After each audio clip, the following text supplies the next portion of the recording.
Bonjour, donc je suis Ange Ziou, donc je suis né au Congo-Brazzaville et je suis venu en France faire mes études. J'étais à l'NCA7, j'ai mes études à l'école d'ingénieur, plus le doctorat. J'ai atterri avec un beau projet auquel IMT Minalbi a cru. Je voulais travailler sur le développement durable, la valorisation des déchets. C'est ici que ça fait écho. Ouais. Donc je travaille sur ce sujet à l'école depuis 22 ans, au centre Rhapsody, que j'ai dirigé aussi pendant les 9 dernières années. Le domaine étant très dynamique, très en phase avec les besoins de la société aujourd'hui, ce qui m'amène à aller enseigner en Angleterre, en Irlande, aux États-Unis, en Chine, en Inde, avec des postes de professeurs associés. L'idée venait du fait qu'on est dans un domaine où aujourd'hui, tout le monde est convaincu de l'intérêt de la valorisation des déchets. Beaucoup d'entreprises viennent nous voir, qui veulent tester tel déchet, savoir s'ils peuvent en faire quelque chose. On a beaucoup de déchets que nous générons, mais qui contiennent de la valeur.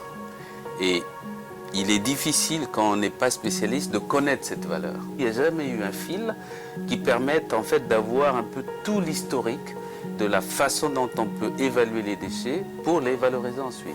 Et ça, mon constat, c'est que cette dynamique, elle est valable partout dans le monde. Et je me suis dit, mais si on se posait et qu'on rédigeait ce livre, pas que pour les académiques, pour un public relativement large, où on est capable d'évaluer la capacité de valoriser un déchet et le remettre dans une économie circulaire qui peut être vertueuse. Ce déchet, est-ce qu'on peut en faire quelque chose? Qu'est-ce qu'il contient? Et quelle est la filière de valorisation possible? Et ce livre donne les clés pour aller vers cette démarche. À partir du moment où je me suis lancé dans l'idée, j'ai essayé, moi, de répertorier le type de déchets, de résidus qui sont générés dans les activités humaines et industrielles qui peuvent faire l'objet de valorisation. Chercher les 2 ou 3 meilleures équipes dans chaque domaine. J'étais agréablement surpris du retour positif. On a pu réunir une équipe de 87 experts venant de 17 pays, qui vont de la France, des États-Unis, de l'Australie, l'Angleterre, le Japon, et ce qui représente à peu près 37 à 40 institutions internationales reconnues dans leur domaine, donc belle aventure humaine. Et aussi en interne, je savais qu'il y avait énormément de potentiel ici aussi.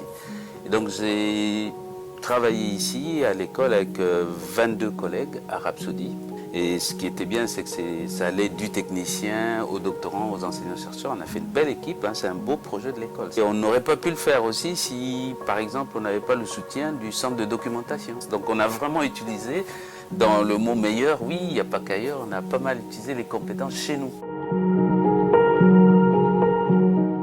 On était censé le faire en 1 an pour 600 pages, mais on arrivait à 1500 pages avec des chapitres en plus. Au lieu des 7 chapitres initiaux, on est passé à 15.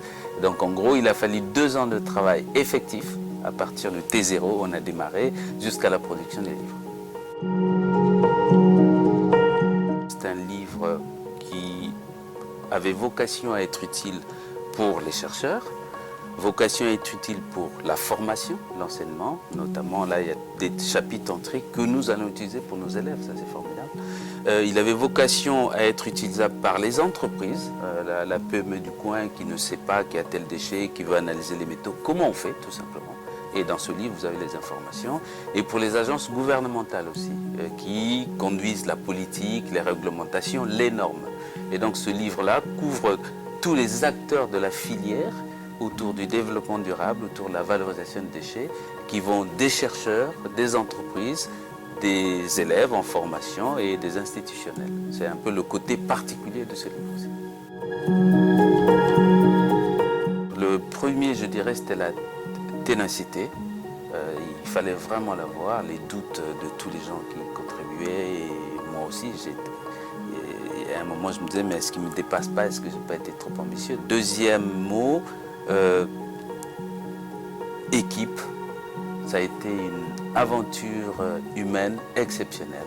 Et le troisième, je dirais, l'humain.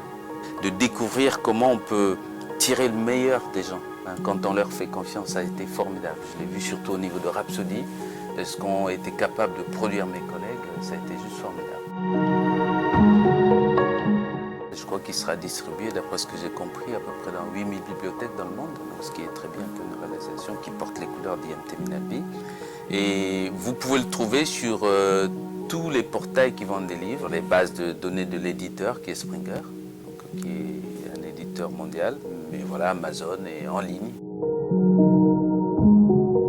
D'une manière globale, ce que je voulais aussi observer, c'est que cette aventure humaine a impliqué pas mal de monde, notamment dans notre environnement immédiat, donc l'environnement des écoles.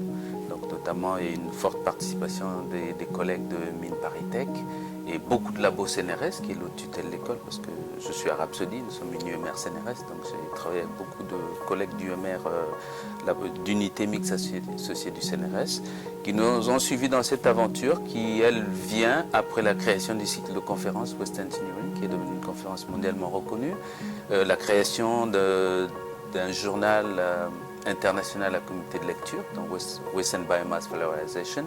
Et ça, c'est un peu la troisième pierre de l'édifice qui fait quand même du Centre Rhapsody, de l'école, un pôle mondial reconnu, extrêmement pertinent dans ce domaine et incontournable au niveau mondial, ce qui est quand même une belle réalisation pour nous, Rhapsody, et pour IMT Minalbi.